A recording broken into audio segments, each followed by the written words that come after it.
নমস্কার বন্ধুরা, আপনারা কেমন আছেন? আমি খুব ভালো আছি। আজকে বানাবো একটা নিরামিষ সবজি। বানানোর জন্য আমি যা যা নিয়েছি: কাঁচা কলা, পটল, বেগুন, ঝিঙে আর আলু আর ডালের বড়া ভেজে আমি তরকারিটা করব। আমি আগে সব সবজিগুলো ভেজে নিচ্ছি। প্রথমে কলা, পটল আর আলুটাকে আমি ভেজে নিয়েছি আলাদা আলাদা করে।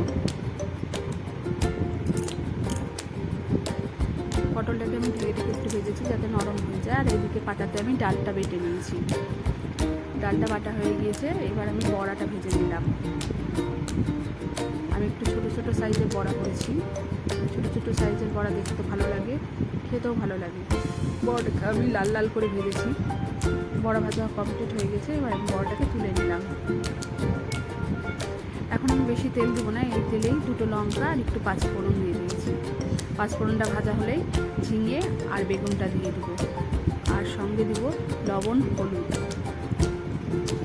আমি একটু ঝিঙেটাকে ঢেকে ঢেকে ভাজবো, তাহলে ঝিঙেটা নরম হয়ে যাবে, খেতেও ভালো লাগবে। ঝিঙে থেকে দেখুন জল ছেড়ে দিয়েছে। এবার জলটাকে শুকিয়ে নেব, একটু কষিয়ে নেবো ভালো করে। কষানো হয়ে গিয়েছে। এবার আমি বাকি সবজিগুলো যে ভেজে রেখেছিলাম আগে থেকে, আলু, কলা আর পটল, ওটা দিয়ে ভালো করে কষিয়ে নেব তরকারিটাকে। কষানো হয়ে গেলে আমি সর্ষে আর লঙ্কা বেটে রেখেছিলাম সামান্য একটু, মশলাটা দিয়ে দিলাম আর পরিমাণ মতন জল দিয়ে দিলাম। দিয়ে একটু ফুটতে দিব। আর বড়াগুলোকেও আমি এখন দিয়ে দেবো, তাহলে বড়াগুলো জল ফুটলে বড়াগুলোও সেদ্ধ হয়ে যাবে। বড়াগুলোর মধ্যে ঝোল আর লবণ ঢুকে যাবে।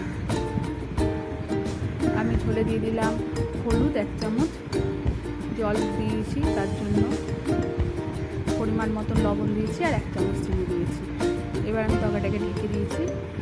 তরকারিটা ঢাকনাটা উঠিয়ে দেখলাম একটু জল জলে ভাব হয়ে আছে। তরকারি যাতে মাখো মাখো হয় তার জন্য আমি 1 চামচ চালের গুঁড়ো দিয়ে একটু নেড়ে নিলাম।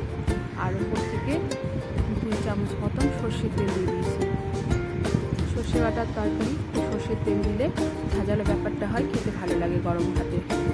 আপনারা বাড়িতে অবশ্যই ট্রাই করবেন, খেতে খুব সুন্দর হয়েছিল। আমার ভিডিওটি যদি ভালো লাগে অবশ্যই লাইক করে দেবেন, আর আপনারা বাড়িতে অবশ্যই ট্রাই করবেন। সত্যি খেতে খুব ভালো হয়েছিল। আমার ছেলে কোনোদিনও সবজি খায় না, এই সবজিটাকে খুব নাম করেছে আমার। গরম ভাতে দারুণ লাগছিল। সম্পূর্ণ ভিডিওটি দেখার জন্য অসংখ্য ধন্যবাদ। সবাই ভালো থাকবেন, সুস্থ থাকবেন, আর আমার এই রান্নাটা অবশ্যই বাড়িতে ট্রাই করবেন।